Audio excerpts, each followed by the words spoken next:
Assalamualaikum warahmatullahi wabarakatuh. Pemirsa Jalan-Jalan Islami yang dirahmati Allah Subhanahu wa taala, Al-Qur'an dan juga hadis pada hakikatnya menekan pembelajaran baca tulis yang baik dan benar.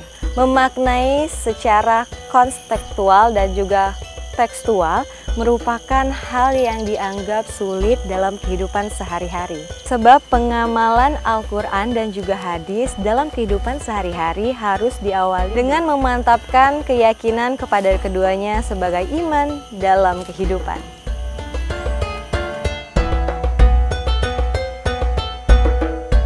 Kali ini Suci akan ajak pemirsa Jalan-Jalan Islami ke Pondok Pesantren At-Taqwa yang ada di Belitung untuk melihat pembelajaran mengenai Al-Quran, Kitab Kuning, dan juga hadis.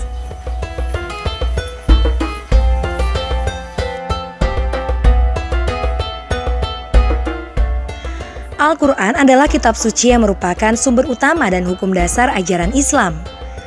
Al-Quran menjadi petunjuk kehidupan umat manusia yang diturunkan Allah Subhanahu wa taala kepada Nabi Muhammad SAW, yang di dalamnya terdapat wahyu ilahi yang menjadi petunjuk, pedoman, dan pelajaran bagi siapapun yang mempercayai serta mengamalkannya.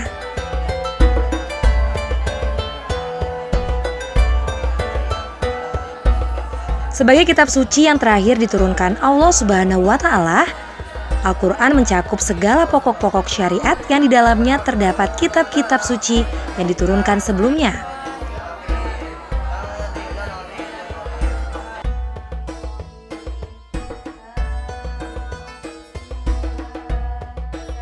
Sebagai petunjuk jalan hidup di dunia dan di akhirat, makna yang terkandung di dalam Al-Quran juga disempurnakan oleh sunnah Nabi dan hadis.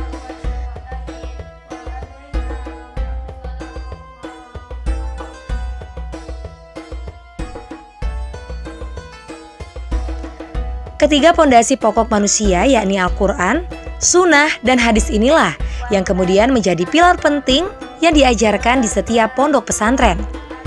Termasuk salah satunya di Pondok Pesantren At-Taqwa Kabupaten Belitung. Seiring berjalannya waktu, pondok pesantren dengan fungsinya sebagai lembaga pendidikan Islam ini juga berfungsi sebagai tempat penyiaran agama Islam, di mana para santri dididik untuk bisa hidup dalam suasana yang bernuansa agamis.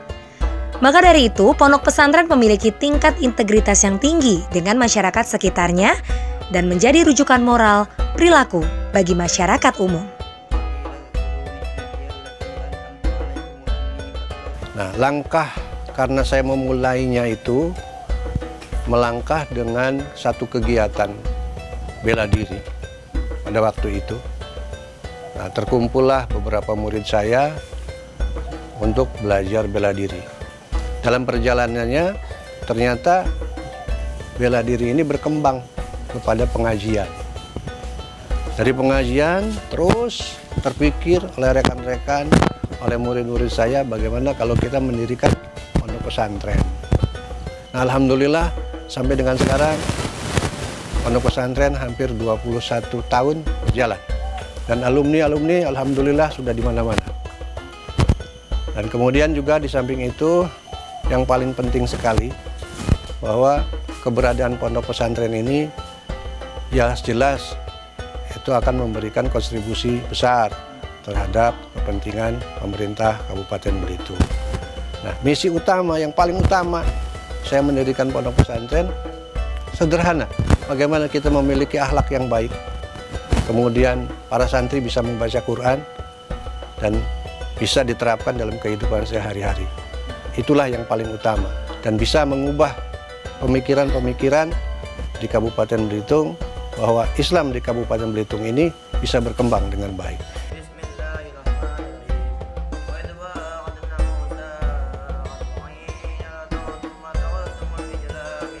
Membaca Al-Quran dengan baik dan benar adalah wajib, dan salah satu ilmu yang merupakan alat untuk dapat membaca Al-Quran dengan baik dan benar adalah ilmu tajwid. Ilmu ini harus dikuasai, minimal bagi muslim atau muslimah. Di samping ilmu-ilmu lain mengenai Al-Quran seperti qiraah, tafsir, dan lain sebagainya. Di pondok pesantren inilah salah satu cara yang efektif untuk mengajarkan Al-Quran dengan lebih baik dan benar.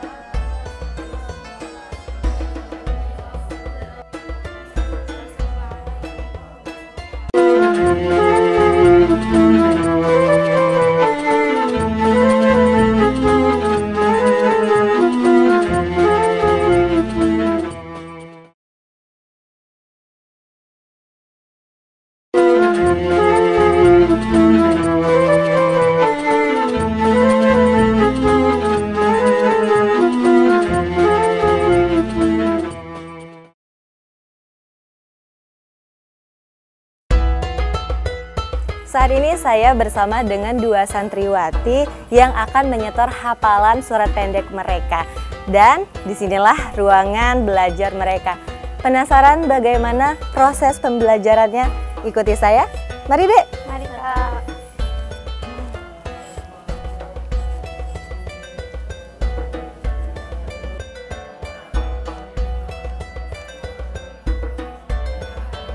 Di pesantren memang merupakan bagian yang sangat penting ya di dalam mempelajari Al-Quran. Setiap santri wajib hukumnya, dan fardunya fardu ain, fardu kifayah lagi.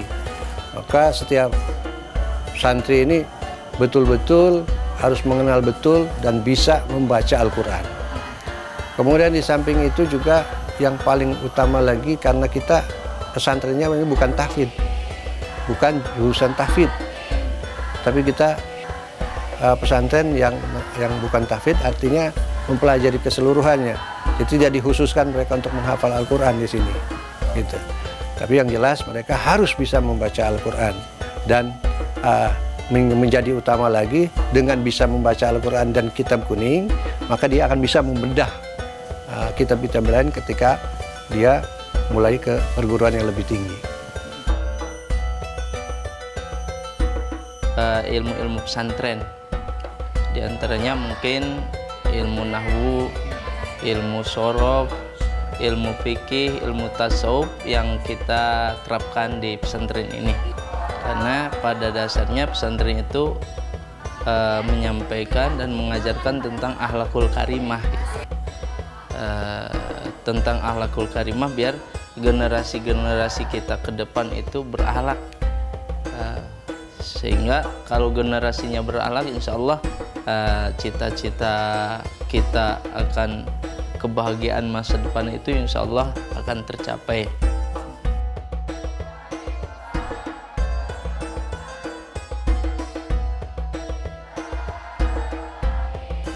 Sesuai dengan visi misi pondok pesantren, ini visinya membentuk manusia yang berzikir, berpikir, dan ahli ikhtiar.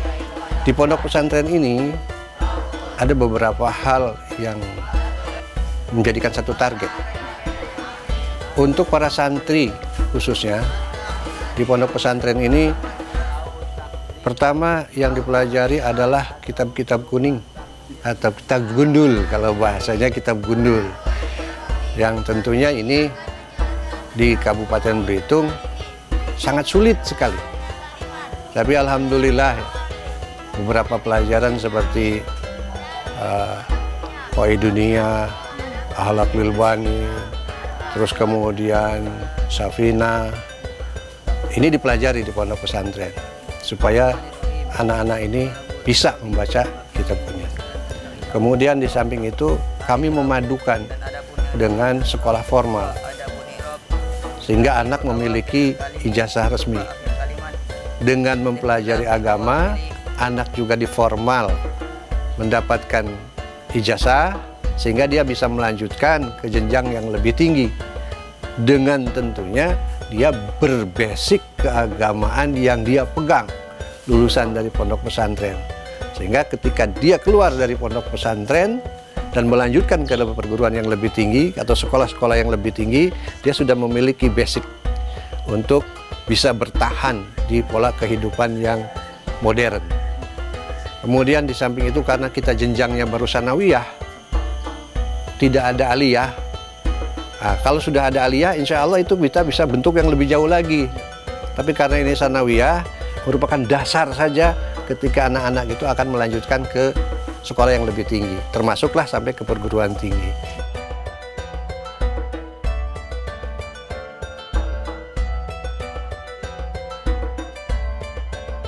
Kalau untuk kitab kuning, terutama ilmu nahwu ya, ilmu nahwu itu targetnya supaya kita bisa membaca dengan benar. Membaca dengan benar, ketika membaca dengan benar, karena ilmu nahwu itu memang ibarat senjata. Kalau mau pergi ke hutan ya harus bawa golok ya. Kalau ikut perang mungkin harus bawa senjata. Nah, itu ilmu nahwu. Dengan ilmu nahwu insya Allah kita akan lebih memahami pelajaran-pelajaran agama secara benar.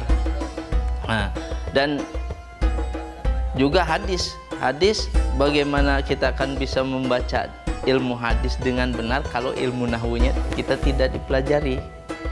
Walaupun memang ilmu nahwu itu hukumnya kan fardu kifayah, nah, tapi mempelajarinya memang harus, karena untuk mengejar ilmu hadis, ilmu tasawuf itu mempelajarinya dengan ilmu.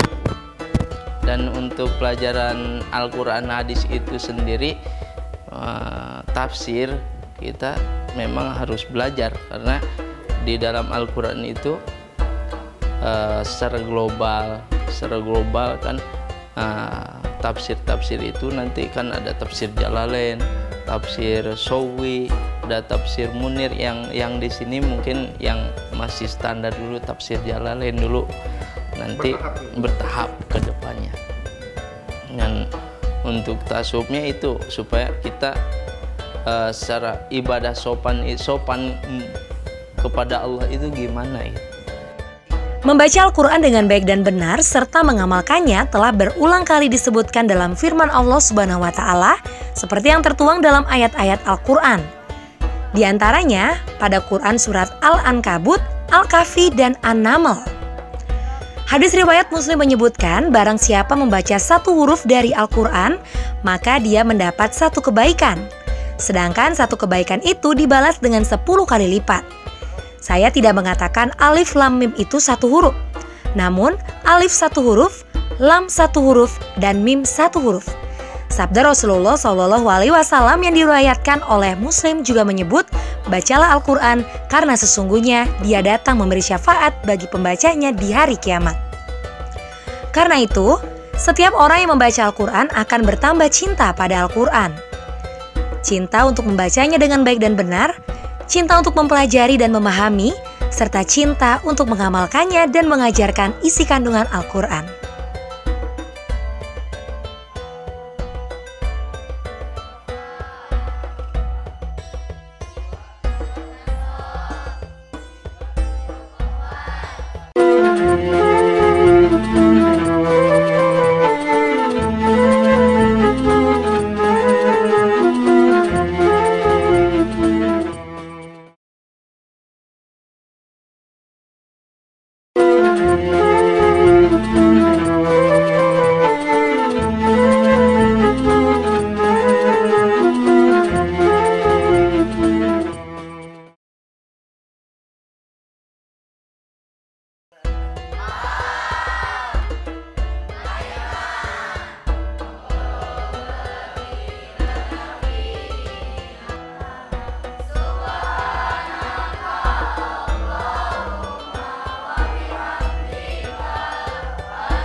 Bermotivasi untuk bisa mendalami ilmu agama dan bisa lebih baik dari sebelumnya. Terus apa aja nih sudah dipelajari selama? Kitab nahwu, fikih, tajwid, tentang ceramah-ceramah. Yang paling disukai dari pembelajaran Tajwid. Karena dari tajwid bisa belajar untuk lebih baik membaca Al-Quran. Di pondok lebih banyak mempelajari agama daripada sekolah di luar.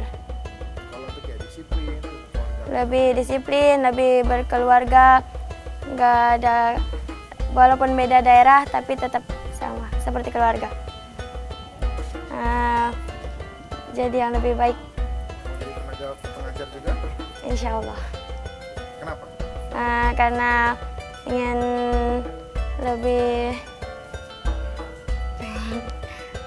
lebih bisa membagikan ilmu agama kepada semua umat Islam seperti Nabi Muhammad SAW.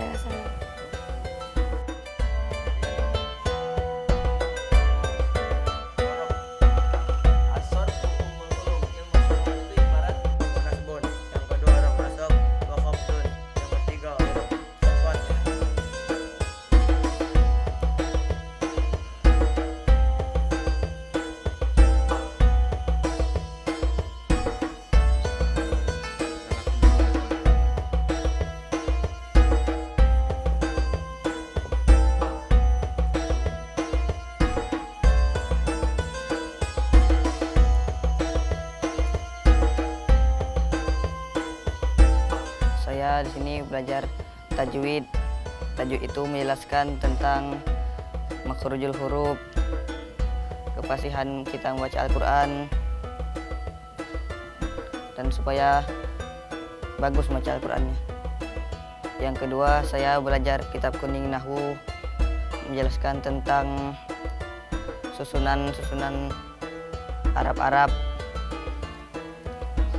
sampai bisa membaca dengan benar. Saya belajar fikih. Fikih itu menerangkan tentang ibadah, sholat, tentang bersuci, puasa, sampai saya mondok di sini supaya bisa mandiri, bisa mempelajari ilmu agama dengan baik, dan bisa berguna bagi bangsa dan negara.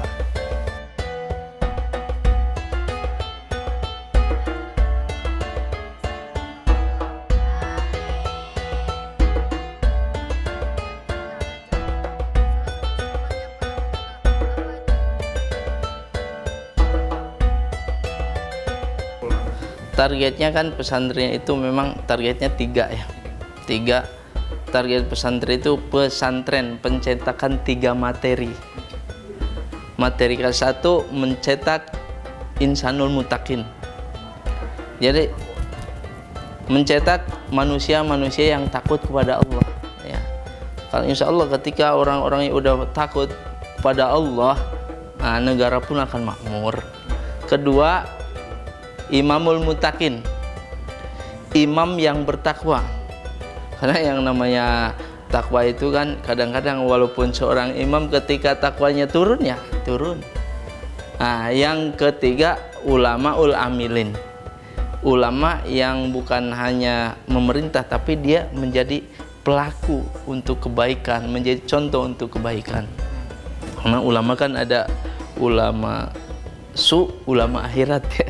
Ulama su itu ulama yang bisa kurang baik lah, berbicara A tapi kelakuannya B. Itu target pesantren itu seperti itu. Jadi ya intinya ahlakul karimah. Ahlakul karimah itu ahlak Al-Quran ya. Ketika manusianya udah ahlaknya Al-Quran, maka akan turun dari Allah Subhanahu wa ta'ala, keberkahan dari langit akan turun. Tapi ketika akhlaknya jauh, ya mungkin jauh dari keberkahan.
yang harus dijaga itu paling penting yaitu perilaku lah, perilaku keseharian kita.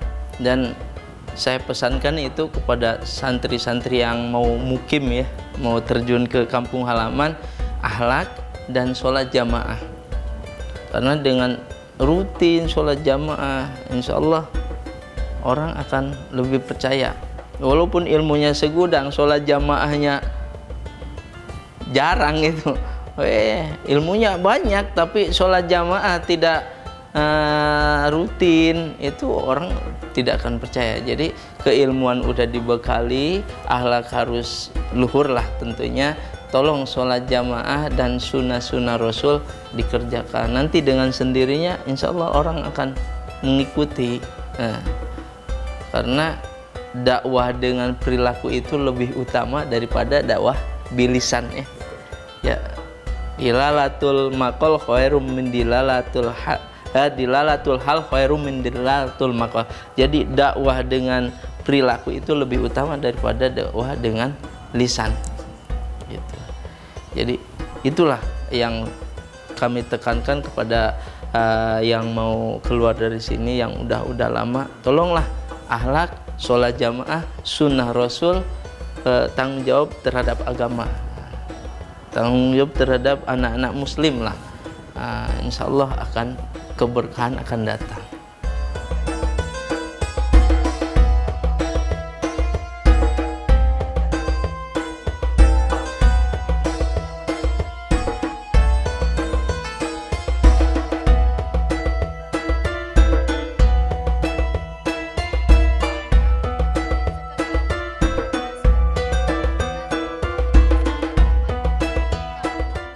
Harapan saya dengan saya mendidik para santri, setidak-tidaknya bisa memberikan manfaat bagi dirinya sendiri.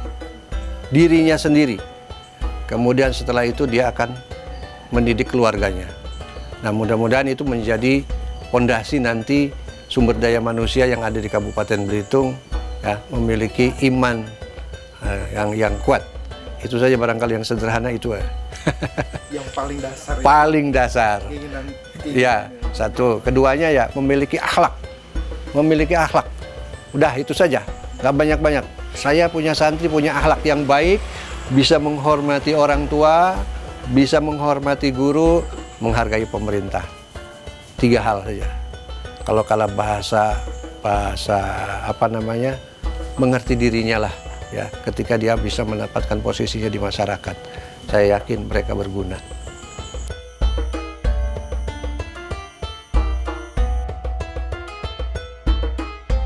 Pada akhirnya, mengenal dan juga memperdalam ilmu agama adalah bagian penting dalam hidup kita.